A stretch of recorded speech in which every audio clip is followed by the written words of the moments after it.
Hai semua, mari kita belajar menulis perenggan yang pendek dan mantap. Dalam video ini, kita akan belajar cara menulis satu perenggan bahagian C. Kita akan tulis tentang faedah bermain permainan uji minda bersama keluarga.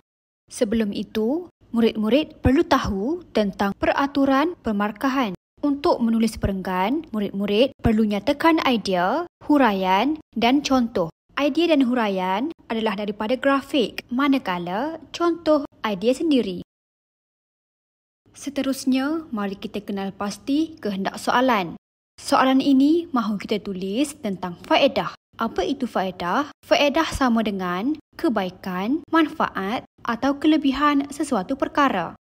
Kemudian, kita kena tahu penulisan ini tentang apa. Penulisan kita adalah tentang bermain permainan uji minda bersama keluarga. Bentuk jawapan adalah dalam satu perenggan pendek sahaja. Jangan lebih 50 patah perkataan ya.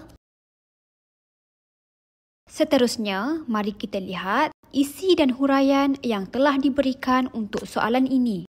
Daripada grafik, kita perlu tulis dua isi utama iaitu menguatkan ikatan kekeluargaan dan menggalakkan komunikasi. Kedua-dua isi ini kita akan hurai dan berikan contoh yang bersesuaian. Mari kita lihat idea pertama dahulu.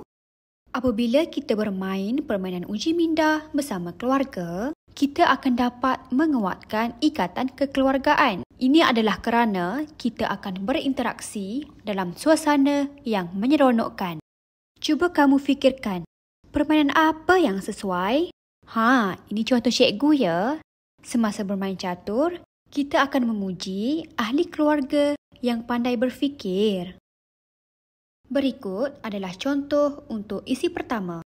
Antaranya, dapat menguatkan ikatan kekeluargaan kerana kita dapat berinteraksi dalam suasana menyeronokkan. Contohnya, semasa bermain catur, kita akan memuji ahli keluarga yang pandai mengatur strategi.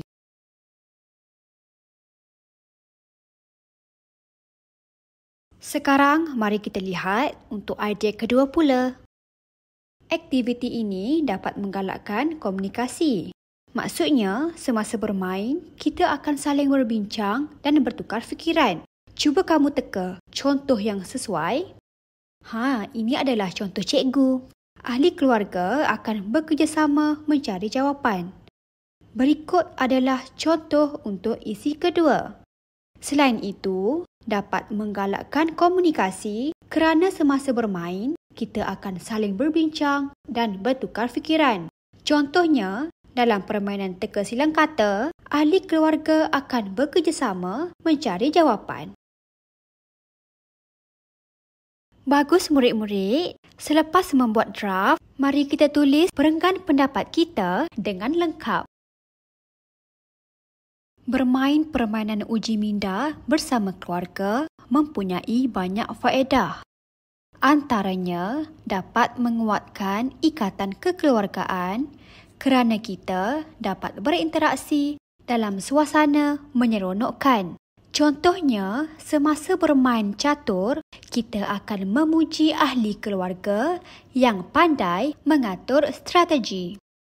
Selain itu, dapat menggalakkan komunikasi kerana semasa bermain, kita akan saling berbincang dan bertukar fikiran. Contohnya, dalam permainan teka silang kata, ahli keluarga akan bekerjasama mencari jawapan.